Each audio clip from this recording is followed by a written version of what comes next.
गलती नहीं करोगे तो सीखोगे कहाँ से? हमने भी गलतियां कर करके ही सीखा है। जी और तो उसका फेलियर भी होता है तो उसमें ये नहीं कि आप एकदम डिप्रेस होके सब छोड़ दिया, ये नहीं जी करना चाहिए। जी ऑनरेबल मोदी जी ने हमको प्रमोट किया और योगी जी से मुलाकात हुई, योगी जी ने प्रमोट किया। सीएमएस की एक हिस्ट्री रही है कि वहाँ के लोग अपने आप को कूल समझते हैं बट उनको पता नहीं करना क्या है। आप उतना ही स्टेप लो जितना आपकी मैक्सिमम कैपेसिटी हो। जी।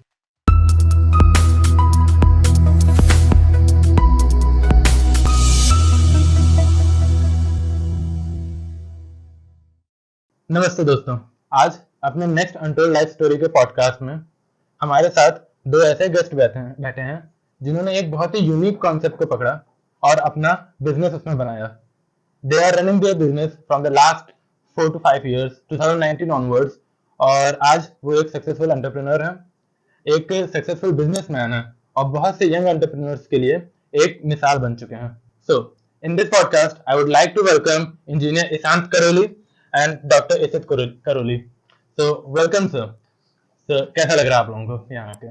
बहुत अच्छा लग रहा है और बाकी अब देखते हैं कैसी जर्नी रहती है यहाँ पे, आपसे बात करके कैसा लगता है। जी अनटोल्ड लाइफ स्टोरी एक अच्छा प्लेटफॉर्म है यंग जनरेशन के लिए ताकि उनको इंस्पिरेशन मिले और अपना अपना आइडियाज पे वर्क करने की मोटिवेशन मिले। जी थैंक यू सर। तो सबसे पहले हमारा आप दोनों से क्वेश्चन है, आप जैसे चाहें वैसे बता सकते हैं, फर्स्ट और सेकंड, ओके? कि अपने बारे में कुछ बताइए, what was your journey basically. आप अपने बारे में बताइए, अपनी जर्नी बताइए कि कैसे आज तक का सफर रहा आप लोगों का इन ब्रीफ। ओके, तो स्टार्ट करते हैं। मैं अपनी कॉलेज लाइफ से ही स्टार्ट करता हूँ। जी सर। तो सबसे पहले मैंने जो है जब बीटेक ज्वाइन किया था बायोटेक्नोलॉजी से, तो मेरा इंक्लिनेशन जो है रिसर्च वर्क पे ज़्यादा था। ओके। तो मैं अब फर्स्ट ईयर से ऑलमोस्ट थर्ड ईयर तक रिसर्च वर्क में ही लगा रहता था। और एक्स्ट्रा करिकुलर में अगर कहा जाए तो मेरा रहता था जैसे इवेंट मैनेजमेंट और ये सब में रहता था मेरा। मेरे कॉलेज में एक इवेंट हुआ था कोलाहल करके, तो उसमें नेहा कक्कड़ आई थी, तो उनका भी मैनेजमेंट मैंने ही किया था। रियली? यस, तो वो भी काफ़ी इंटरेस्टिंग जर्नी थी। उसके बाद रिसर्च से हम लोग थोड़ा सा, जब मेरा बीटेक कंप्लीट हो गया उसके बाद आए बिजनेस की तरफ। बिजनेस की तरफ इसलिए आए, मेरे मामा जी थे, वो अभी इशित भी बताएगा कि इसकी कहानी क्या थी। ओके। तो मामा जी का बिजनेस थोड़ा सा डाउन हो गया था, तो उनका जो भी स्टेशनरी का सामान था वो इशित निकालता था। ओके। तो यहाँ से हम लोग को बिजनेस आइडियाज आने चालू हुए। तब तक मैं अपना एग्जाम्स की तैयारी कर रहा था, पोस्ट ग्रेजुएशन की तैयारी कर रहा था। उसके बाद 2019 में हमने यही डेंटिस्ट ऑन व्हील्स का एस्टैब्लिशमेंट किया। उसके पहले भी हमारे पास ये आइडिया था लेकिन रियलिटी में नहीं आया था। तो उस टाइम तक लाने में हमें 1 साल करीब लग गया। बहुत सारे चैलेंजेस आए थे उसमें। उसके बाद तब तो अगर कहा जाए 1 डेढ़ साल हमें लग गया ये चीज 2019 से 2020 तक में, क्योंकि कोविड भी आ चुका था। कोविड को फेस करना ये भी एक बहुत बड़ा चैलेंज था जी। उसके बाद 2021 में हमें सरकार ने प्रमोट करना चालू किया। हाँ, ओके। मोदी जी, स्वयं मोदी जी ने, जी। ऑनरेबल मोदी जी ने हमको प्रमोट किया ग्राउंड ब्रेकिंग सेरेमनी में। उसके बाद योगी जी से मुलाकात हुई, योगी जी ने प्रमोट किया। जी। फिर बैंगलोर भी गए हम लोग, वहां पर अपने स्टेट को रिप्रेजेंट किया, उत्तर प्रदेश को। अब सौभाग्य से दुबई भी गए, इंडिया को रिप्रेजेंट करने के लिए। बाकी आप इशित जी से पूछिए। जी सर प्लीज। सो बेसिकली जैसे ईशान सर ने बताया कि मामा के स्टेशनरी को सेल आउट करते हुए हमारी जर्नी स्टार्ट हुई थी। तो मैं 6th क्लास में था जब ये इंसिडेंट एक्चुअली हुआ था। तो तब हमने, मामा जो थे due to some financial issues, उन्होंने कहा कि ये जितना भी स्टॉक है उसको हटाना है, सेल आउट करना है। तो करने के लिए हम लोग, तब सोशल मीडिया नया नया आया था ऑर्कुट, तो उस पर हमने सेल आउट किया। तब फर्स्ट एक्सपोजर आया था कि हाँ बिजनेस होता क्या है। You had sold your business to the Orkut. No no Okay, no, okay, okay. Using Orkut. Using या Orkut. Orkut Okay. को एज अ प्लेटफॉर्म यूज किया था। यानी कि ऑनलाइन प्लेटफॉर्म की समझ भी थी उस हाँ, समय उनके पे। पास स्टेशनरी थी तो जी। उसमें सीडीज भी थी। ओके। वो अब 6 क्लास के बच्चे को क्या ही पता कि क्या होता है। तो मेरे को बस इतना पता था कि इससे अगर हम, अब मेरे जितने फ्रेंड्स थे ऑर्कुट के, उन लोग को एक वो बना के भेज दो कि ये अवेलेबल है, तो वो सेल हो सकता है। तो हमने यही किया और ऑफलाइन डिलीवरी के टाइम पैसा बच गया। तो इस तरह से हमने पूरा स्टॉक क्लियर कर दिया था। तो वो मेरा पहला एक्सपोजर था कि बिजनेस होता कैसे। ओके। फिर उसके बाद आगे आते गए 8th 9th में ऐसा बिजनेस तो नहीं था, बट उस टाइम एक मूवी आई थी नेटफ्लिक्स पे 13 reasons why, I think it was 10th का बोर्ड्स के बाद की जी। बात है। तो तब हमने एक ऑनलाइन वॉलंटियर ग्रुप बनाया था टू फॉर सोशल हेल्प, की लोगों को ऐसा ना लगे कि वो अकेले हैं और सुसाइड कर रहे हैं, तो उसके लिए था। फिर आगे बढ़े, फिर ये मैं ढूंढता रहा कि क्या करना है 12th के बाद। अब मैं सीएमएस से हूँ, तो ओके। सीएमएस की एक हिस्ट्री रही है कि वहाँ के लोग अपने आप को कूल समझते हैं, बट उनको पता नहीं करना क्या है। तो जी। इट वाज जस्ट लाइक कि रनवे था, रनवे खत्म हो गया, अब क्या करना है मुझे पता नहीं है। तो मैंने सर्च करने के लिए मैं निकला, मैं दिल्ली में भी था, दिल्ली में मैंने फ्रीलांसिंग, फोटोग्राफी, सिनेमेटोग्राफी ये सब करी। और यस बैंक हो गया, हेल्पेज इंडिया हो गया, इन सब के नेशनल लेवल पे मैंने वीडियोस फोटोज सब बनाए, प्रोफेशनल मॉडल शूट्स किए, टू एक्सप्लोर कि करना क्या है। बट तब Okay. तक हर एक मेडिकल स्टूडेंट की तरह मेरा ये था कि एमबीबीएस करना है, बीडीएस नहीं करना है। ओके। तो हर कोई यही करता है, प्रायोरिटी पे हमेशा एमबीबीएस ही रखता है, जी। बट बीडीएस नहीं करता। Okay. It is highly underrated कि डेंटल किसी को करना है।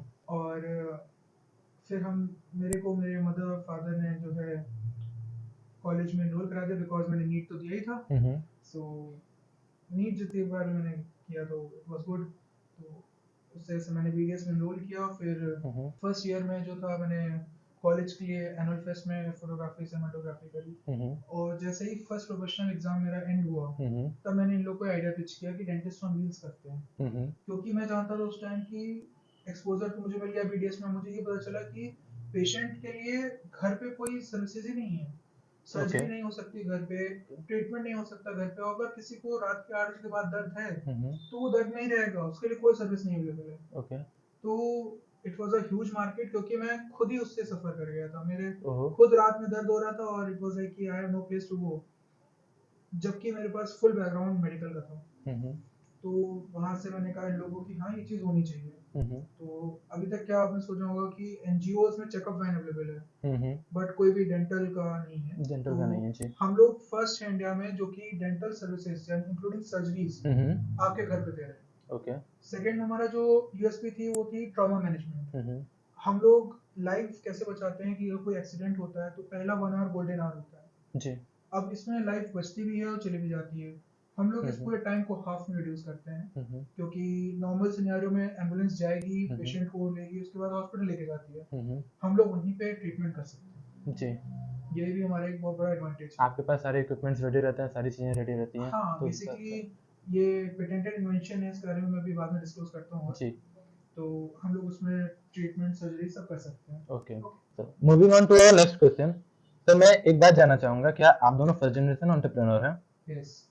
ओके। तो as a first generation entrepreneur, ऐसी कौन सी प्रॉब्लम्स आई आप लोगों को, या फिर आप लोगों ने ऐसा क्या सीखा, क्या वैल्यूज पाई जब आप अपना बिजनेस स्टार्ट कर रहे थे? तो गाइडेंस देने वाला कोई नहीं था, और हमारे सबसे बड़ा जो चैलेंज आता था वो यही आता था कि स्टार्ट तो कर दिया, अब इसके आगे क्या।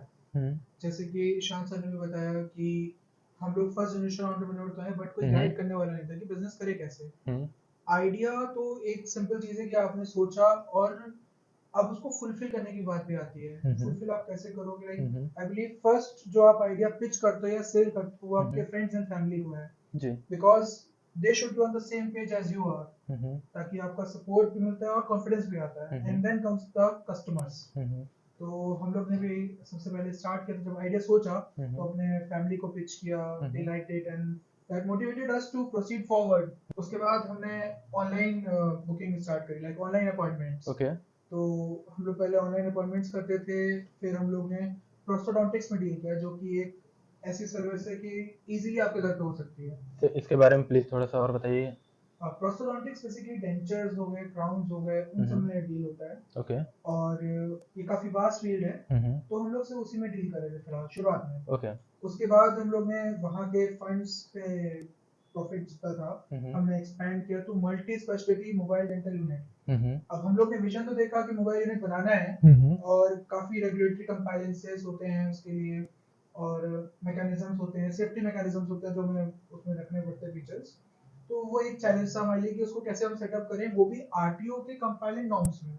ओके हमारी यूनिट आप देखोगे वो कोई बड़ा सा ट्रक नहीं है, जैसे बाहर आप देखोगे जी ट्रक्स आते हैं, जी जी हमारी यूनिट ट्रक नहीं है। हम्म हमारी यूनिट एक सिंपल एम्बुलेंस में फिटेड है, सारी चीजें हम्म जो हमने बनाई है, that is a patented unit. Hmm इसके हम लोग को ये देखना था कि हमारी नोवेल्टी क्या है, जी हमारे में अलग क्या है। हम्म तो आज तक जितने भी यूनिट्स होते हैं इनमें कोई सिर्फ चेकअप अवेलेबल है, हम्म बट कोई सर्जरी नहीं अवेलेबल होती है। हम्म हमारा विजन ये था कि हम लोग सर्जरी भी आपके घर पे कर पाए, हम्म ताकि एक तो कन्वीनियंस मिलती है मेडिकली कॉम्प्रोमाइज पेशेंट्स को, हम्म ओल्ड एज लोगों को जो हम्म एल्डरली हैं, या फिर काफी लोग हैं जो एनआरआईज हैं, बाहर हम्म चले गए हैं लेकिन उनके घर पे कोई नहीं देखने वाला। हम्म और एक हमारी मेजर यूएसपी है एक्सीडेंटल केसेस की भी। हम्म हमारे जो डॉक्टर्स हैं उनके पास 35 प्लस इयर्स का एक्सपीरियंस है, हम्म और वो लोग एक्सीडेंटल केसेस डील करने में मास्टरी रखते हैं। ओके रीजन नहीं कि वहाँ पे गोल्डन आवर जो है हम वहाँ पे लाइफ बहुत बचा सकते हैं। जी नॉर्मल कन्वेंशनल केस में क्या होता है, एम्बुलेंस जो है जी अगर कोई भी एक्सीडेंट होता है, हम्म ट्रॉमा मतलब ट्रॉमा साइड से पेशेंट को लेके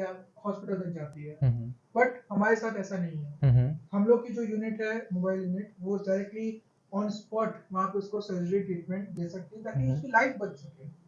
okay so that is a novelty, और सबको फिट करना एक ही यूनिट में, वो भी इतनी कम स्पेस में, एक चैलेंज था। जी तो हम लोग ने वो क्रैक किया, लाइक लेयर बाय लेयर हम हम्म लोग उसको डिकोड किया, हमने जगह जगह एक्सप्लोर किया। हम्म तो उस तरह से हमारी जर्नी रही है। Hmm even we went to the scrap market to explore कि हाँ हम कौन कौन से पार्ट्स ले सकते हैं, बट हाँ उसमें स्क्रैप का कोई पार्ट नहीं है। ओके तो जैसे आपने अभी बताया कि आपको कैसे कैसे चैलेंजेस आए अपना डेंटिस्ट ऑन व्हील्स का बिजनेस शुरू करने में और कैसे आपने उसको आगे बढ़ाया। तो सर मेरा अगला क्वेश्चन आपसे ये है बेसिकली कि किसी भी बिजनेस को करने के लिए एक टीम की बहुत ज़्यादा जरूरत होती है, एक डेडिकेटेड टीम की बहुत ज़रूरत होती है। तो सर मेरा क्वेश्चन ये है कि how do you format that team, आपने वो टीम कैसे बनाई और कैसे आप उस टीम को रन करते हैं आज के टाइम पे। ओके, तो स्टार्टिंग जो हमने करी थी वो हम्म करी थी अ, ऐसे लोगों को खोजने में हम्म जो सेम पेज पे हो, हम्म हम हमारे से विजन शेयर करते हो। हम्म तो इनिशियल का 5 to 6 लोग जो है हम्म वो ऐसे हमने खोजे कि वो हमारी आइडिया को सेम विजन के साथ, सेम एनर्जी के साथ हम्म वो कंटिन्यू कर पाए, जी क्योंकि उन्हीं के नीचे बाकी लोग आएंगे। हम्म ठीक है। उसके बाद हमने एक सेंट्रलाइज सिस्टम बनाया हम्म जो इशद ने डिजाइन किया है। हम्म तो उसमें अब रिपोर्टिंग भी हम लोग लेते हैं, हम्म और वही जितने अभी आपको मैंने बताया कि 5 या 6 लोग जो जी थे, जी जी उन्हीं लोगों को टॉप मोस्ट पोजीशन पर रख के, हम्म और बाकी का नीचे का स्टाफ हमारा वही लोग मैनेज करते हैं ओके उस सेंट्रलाइज सिस्टम को यूज करके। हम्म तो वही हमारा एनसीआर में भी चल रहा है, दिल्ली एनसीआर में, वही हम्म लखनऊ में भी चल रहा है। और चैलेंजेस की बात करी जाए, सेम विजन के लोग खोजना थोड़ा प्रॉब्लमेटिक होता है, जी क्योंकि आपका कुछ और इंटरेस्ट होगा, फील्ड ऑफ इंटरेस्ट हम्म हमारा कुछ और है। हम्म वो लोग आपको रेयर केस में मिलेंगे, लेकिन दे आर जेम्स। ओके तो सर मेरा अगला सवाल आपसे इसी के बेसिस पे ये है कि how do you find that James, ऐसे जेम्स को आप लोग ढूंढते कैसे हो, कैसे कैसे ढूंढते हैं आप लोग और कैसे आप अपने साथ उनको लॉन्ग रन पे साथ लेके चलते रहते हैं। देखिए, उसमें दो फैक्टर्स आते हैं। हम्म सबसे पहली बात, अब जैसा आपको मैंने बताया कि विजन हमारे से शेयर होना चाहिए। दूसरा, दे शुड बी सेटिस्फाइड। ओके आपके साथ अगर वो काम कर रहे हैं तो उनको ये नहीं लगना चाहिए कहाँ आके फंसे। जी तो उनको आप फाइनेंशियली भी सेटिस्फाई कर सकते हो, क्योंकि एक सैलरी अगर आप हैंडसम दे रहे हो उनको, वो खुश रहेंगे उसमें। जी और उसके बाद आप बल्क में इंसेंटिव्स दो हम्म उनको, ब्रेक्स दो अच्छे से, कि हम्म वीकली ब्रेक्स दो हम्म ताकि वो बाहर अपनी फैमिली के साथ एंजॉय कर पाए। हम्म ये सब चीजें अगर आप करोगे तो आई गेस एक ऐसा बंदा आपके साथ लॉन्ग रन तक लगा रहेगा जो सेम एनर्जी के साथ काम करेगा। ओके तो बेसिकली आई थिंक कि किसी भी बिजनेस की सक्सेस हम्म उसके टीममेट्स के साथ या फिर जो हमारी कोर टीम है उस पर डिपेंड करती है। Definitely definitely so team member choose करना एक काफी ट्रिकी क्वेश्चन भी है, और हम लोग इसमें काफी टाइम स्पेंड करते हैं कि ओके जो हमारी टॉप मोस्ट टीम रहे वो हैंड पिक्ड हो। Hmm hand picked in the sense हम लोग उनके साथ पर्सनल इंटरव्यूज भी लेते हैं और टाइम स्पेंड करते हैं, और जानते हैं कि उनके लाइक्स डिसलाइक्स क्या हैं। वो सेम पेज पे होना उनका बहुत जरूरी है हमारे साथ, क्योंकि they should be willing to give their 100%। जी आपने विजन देखा, it's just your call, but the same vision should also be seen by whole team, तभी आपकी कोड कंपनी सक्सेस कर पाएगी। तो इसके लिए हम लोग काफी, हमारे पर्क्स भी हैं, जैसे हम लोग ग्रुप इवेंट्स भी करते रहते हैं, या फिर okay group okay outing, group holidays, ये सब भी हम लोग करते हैं काफी। तो इट्स जस्ट बिकॉज कि हम एक दूसरे को जान पाए, हम लोग अपना 100% दे पाए हमारे कॉज को, क्योंकि डेंटिस्ट ऑन व्हील्स को चलाना और हमारे 24 आवर सर्विसेज हैं, तो it's require a lot of dedication and time. तो ये चीज़ है जो क्वालिटीज हम लोग अपने टीम में देखते हैं। तो सर एक बात हमको प्लीज आप लोग बताइए कि आपको ये डेंटिस्ट ऑन व्हील्स का बिजनेस स्टार्ट करने की इंस्पिरेशन कहाँ से मिली? क्या आपको इंस्पायर किया ऐसा जो आपने डेंटिस्ट ऑन व्हील्स का बिजनेस स्टार्ट किया? और इसी के साथ मैं एक और क्वेश्चन जोड़ना चाहूंगा कि आप लोग अपनी टाइम एंड रिस्पॉन्सिबिलिटीज आपस में मैनेज कैसे करते हैं जिससे आप लोग हर चीज पे ध्यान दे सकें, बेसिकली हर बिजनेस के हर एस्पेक्ट पे ध्यान दे सकें? प्लीज इसके बारे में हमारी ऑडियंस को कुछ बताइए सर।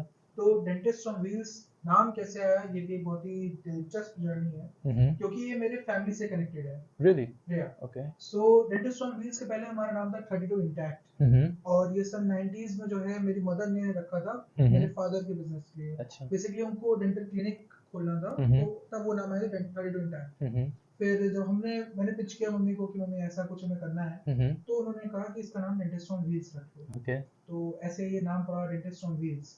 अब ये हमें स्टार्ट कैसे किया, क्यों करना था, तो हर यूथ की तरह मेरे को भी था कि हाँ बिजनेस करना है। जो मैंने आपको अपने 6 का बताया था कि फर्स्ट स्टेशनरी मैंने वहाँ पे सेल किया था ऑनलाइन, स्टेशनरी आइटम्स फर्स्ट मेरे वो सेल थी।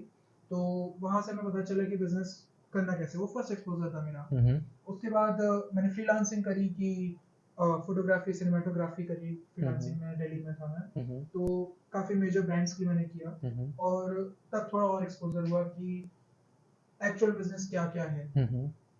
फिर अभी मैंने देखा था रिसेंटली कि रात में कोई भी सर्विसेज नहीं अवेलेबल है, जैसे सर्जरी हो या ट्रीटमेंट हो, डेंटल चेकअप सिर्फ अवेलेबल होता है, वो भी एनजीओ वगैरह कराते हैं रूरल एरिया में। या अर्बन एरिया की बात करो तो 8 to 8 का मतलब रहता है सिम की डेंटल क्लिनिक्स, रात के 8 बजे के बाद कोई नहीं है जी।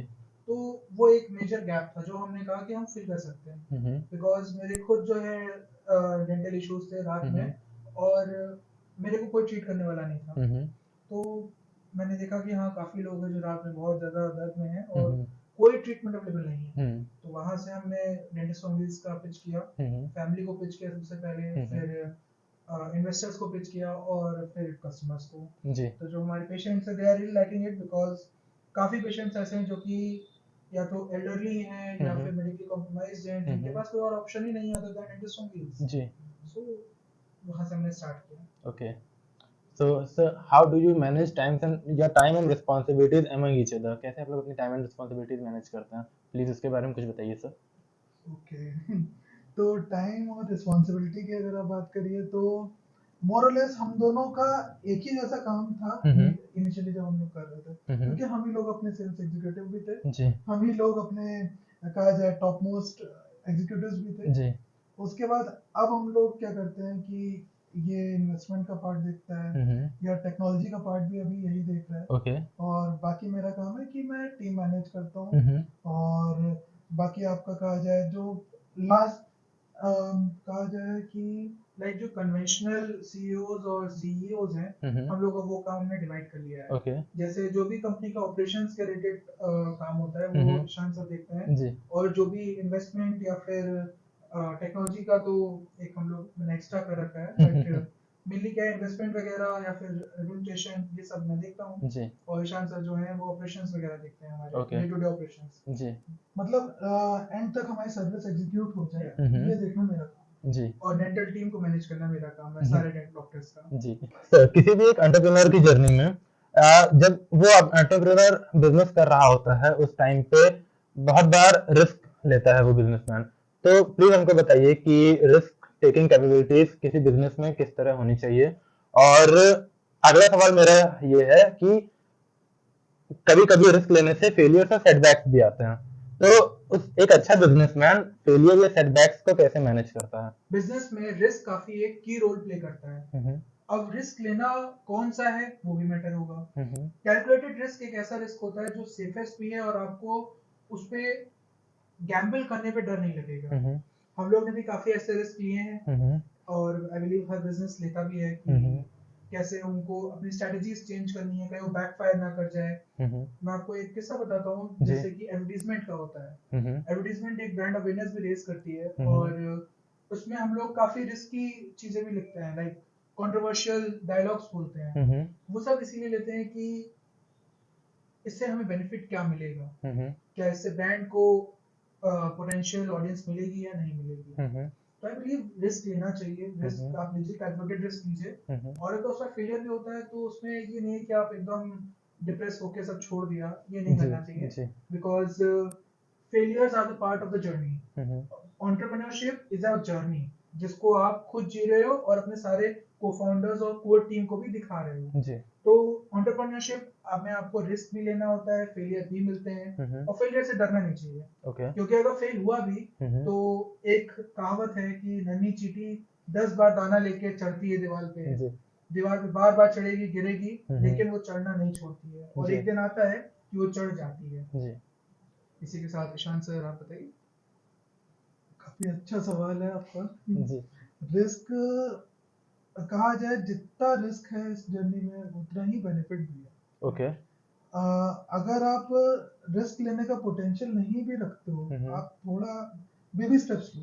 ऐसा नहीं है कि आप एक बार में लाखों लगा दो कि मैंने लगा दिया उसके बाद वो सारा पैसा डूब गया, ऐसा नहीं करना। बेबी स्टेप्स लीजिए, जितना आपको पता है इसके बारे में, जो भी आप स्टार्टअप कर रहे हो जी आपको उसके बारे में थोड़ी बहुत नॉलेज होगी, जी बाकी आप एक्सपोजर जब आप फील्ड पे निकलोगे तो आपको हो जाएगा। जी तो आप उतना ही स्टेप लो जितना आपकी मैक्सिमम कैपेसिटी हो, जी ठीक है, उतना रिस्क लो, उसके बाद उसी के प्रोपोर्शन में आपको बेनिफिट्स भी मिलेंगे। ओके वो आज की डेट में हम देख रहे हैं। जी जो स्टार्टिंग करी थी जी वो हमारी स्टार्टिंग थी कि बेबी स्टेप ही हम उसको कहेंगे। आज की डेट में जितने फाइनेंसेस आ रहे हैं, जितना रेवेन्यू आ रहा है, वो बेबी स्टेप ही था। जी और आज की डेट में वो 100 टाइम्स ज्यादा है उससे, ओके ठीक है। और इसी के साथ आपका दूसरा सवाल, यंग एंटरप्रेन्योर्स अगर कहा जाए कि रिस्क नहीं लेते हैं तो वो कहीं ना कहीं फेलियर की तरफ ही जा रहे हैं। रिस्क ओके लें ओके और लेते जाएं। एक आइडिया बैठ गया इसका मतलब ये नहीं है कि वहीं रुक जाना है, चलते रहना है। जी डेंटिस्ट ऑन व्हील्स मेरा कोई पहला आइडिया नहीं था जो कि मैंने पिच किया और वो पहली बार में सक्सेस हो गया। ओके इसके पहले मैंने 3 स्टार्टअप और किए थे जो कि इवेंचुअली नहीं सक्सेसफुल हुए। तो रिस्क लेना मेरे ख्याल से बिल्कुल चाहिए, और वो एक पोटेंशियल ग्रोथ भी है किसी भी यंग एस्पायरिंग एंटरप्रेन्योर के लिए। तो रिस्क बिल्कुल लीजिए। जी गलती नहीं करोगे तो सीखोगे कहाँ से, सही सबसे बात बड़ी बात है। हमने भी गलतियां कर करके ही सीखा है। जी सब कुछ हमें नहीं आता था, ओके थोड़ा बहुत हमें गाइडेंस मिला था, लेकिन इसका मतलब ये नहीं कि हमें सब कुछ आता होगा। गलतियां करी हमने, टीम बनाने में बहुत गलतियां करी थी, वो धीरे धीरे करके सॉर्ट करी। उसके बाद हमारा एप्लीकेशन में जहाँ जहाँ कमी आती थी हम फीडबैक्स लेते थे, उससे हम सही करते थे। गलतियां हमने बहुत करी हैं, तो वो भी तो एक रिस्क ही था एक तरीके का, अगर आप कहिए।